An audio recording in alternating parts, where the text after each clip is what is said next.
पंतप्रधान नरेंद्र मोदी यांच्या अध्यक्षतेखाली आज झालेल्या केंद्रीय मंत्रिमंडळाच्या बैठकीत प्रधानमंत्री कृषी सिंचन योजनेच्या आधुनिकीकरण आणि जलव्यवस्थापनाच्या उपयोजनेला मंजुरी देण्यात आली, अशी माहिती केंद्रीय मंत्री अश्विनी वैष्णव यांनी दिली आहे। 2025-26 या वर्षासाठी 1600 कोटी रुपयांचा खर्च या योजनेसाठी मंजूर करण्यात आला।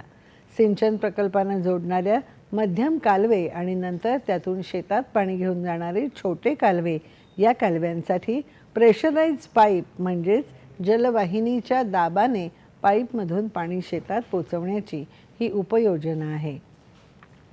सुरुवातीला प्रायोगिक तत्वावर 78 ठिकाणी योजना राबवली जाईल, ज्याचा 80,000 शेतकऱ्यांना लाभ मिळेल, असं वैष्णव यांनी सांगितलं।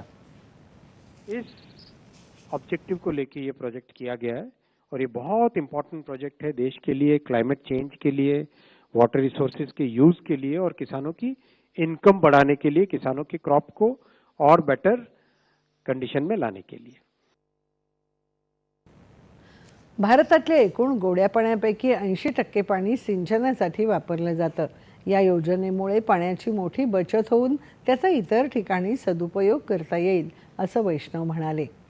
तिरुपती, पकाला, काटपाडी या आंध्र प्रदेश आणि तामिळनाडूला जोडणाऱ्या रेल्वे मार्गाच्या दुपदरीकरण प्रकल्पालाही मंजुरी देण्यात आली।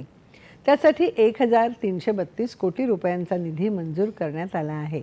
तसंच पंजाब आणि हरियाणा दरम्यान झिरकपूर बायपास बांधण्याच्या प्रस्तावालाही मंजुरी देण्यात आली।